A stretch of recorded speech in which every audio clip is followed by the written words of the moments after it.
እንዴት ናችሁ? ገብርኤሉ እባላለሁ።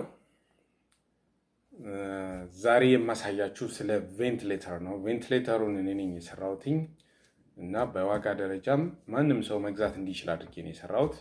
የምኖረው በአሜሪካን ሀገር በቨርጂኒያ አሌክሳንደሪያ ነው። ኢትዮጵያ ውስጥ እንደሚታወቀው ከዚህ በፊትም ብዙ ማሽኖች ሰርቻለሁ። ብዙ አገልግሎት ላይ ያሉ ማሽኖች በገበያ ላይ አውያለሁኝ። አሜሪካን ሀገርም ያው የስመኝ ማሽን ካምፓኒ የሚል ከፍቼ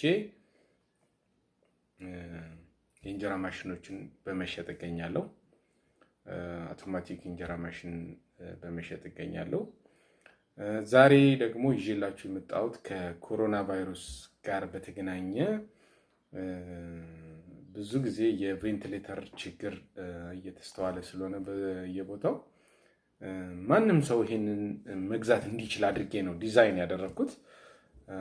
ፕሮቪዥናል ፓተንት አለኝ። ከሰራሁት ወር ከ15 ቀን አካባቢ ሆኗል። ኦልሞስት በአንድ ወር ውስጥ ጨርሼው 15 ቀን ዝም ብዬ አንዳንድ ነገሮችን ስለቃቀም ማለት ፊኒሽንጉን ማለት ነው እነሱን ሳስተካክል እስካሁን ቆይቻለሁ። እና ይሄ ማሽን ትንሽ ለየት የሚል ማሽን ነው። ማሽኑ ምንድነው?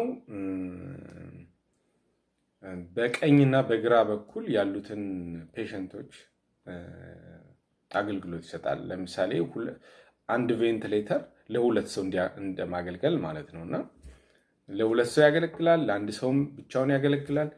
ለአንድ ሰው ብቻውን አንድ ሰው ይሄን ቢገዛው አንደኛው ቴክኒካል ፕሮብሌም ቢኖርበት በአንደኛው መጠቀም ይችላል ማለት ነው።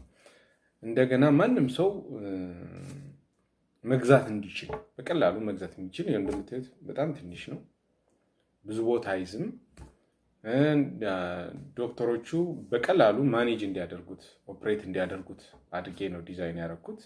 እንደምታዩት ባትሪ አለው፣ ፊልትሮ አለው።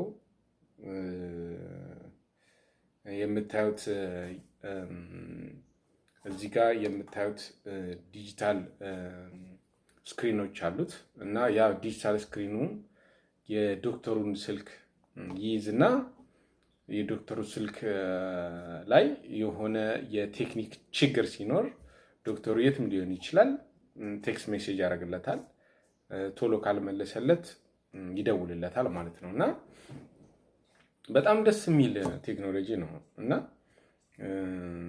በዋጋ ደረጃም ማንም ሰው መግዛት እንዲችል አድርጌ ነው ዲዛይን ያደረኩት። እና ይህን ይመስላል እንግዲህ። እንዴት እንደሚሰራ ደግሞ ላሳያችሁ። እስኪ ወደዛ እንሂድ።